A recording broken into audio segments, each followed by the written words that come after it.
আমাদের জন্য এখন পথ একটাই, আবার আমাদেরকে জনগণের কাছে ফিরে যেতে হবে। যেই জনগণ আমাদেরকে এই রায় দিয়েছিল, আমরা এখন সেই জনগণের কাছেই ফিরে যাব ইনশাআল্লাহ। এবং জনগণকে সাথে নিয়ে আমরা এই গণভোটের যে দাবি, এই দাবি কিভাবে আদায় করা যায় সেই কার্যক্রম আমরা গ্রহণ করব।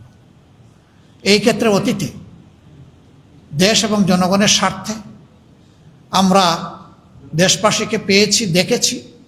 এবারও আমরা গভীরভাবে আশা রাখি দেশবাসী আমরা ঐক্যবদ্ধ থাকবো ইনশাআল্লাহ।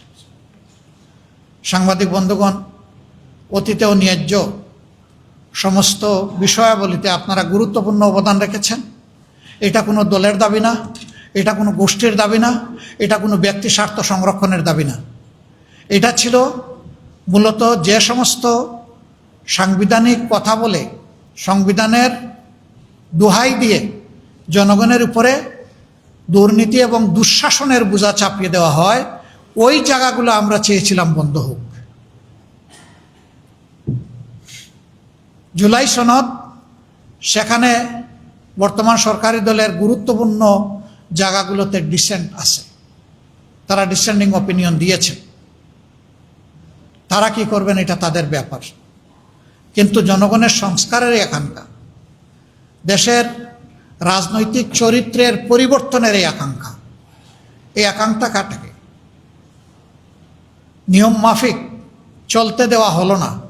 এটাই জাতির জন্য, আমাদের জন্য কষ্টের জায়গা, আর এই সংসদের জন্য এটা দুর্ভাগ্যের জায়গা। আমরা আপনাদের সহযোগিতা চাই। আপনারা জানেন 11টি দল আমরা নির্বাচনের আগেই বিভিন্ন দাবিতে আমরা ঐক্যবদ্ধ হয়েছি। আমাদের দুইটা মেজর দাবি ছিল, একটা হলো সুশাসন, ন্যায় বিচার, আর একটা ছিল দুর্নীতি দুঃশাসনের বিরুদ্ধে আমাদের অবস্থান। আমরা এখন জনগণের দাবি জনগণের কাছেই নিয়ে যাব। যেহেতু এখানে আমরা পারলাম না আদায় করতে, আমরা ইনশাআল্লাহ জনগণকে সাথে নিয়ে পরবর্তী পদক্ষেপ নেব। আপনারা সঙ্গে থাকবেন। আপনাদেরকে অসংখ্য ধন্যবাদ আজকে কষ্ট করে এখানে থাকার জন্য, আমাদেরকে কভার করার জন্য, আমাদেরকে শোনার জন্য।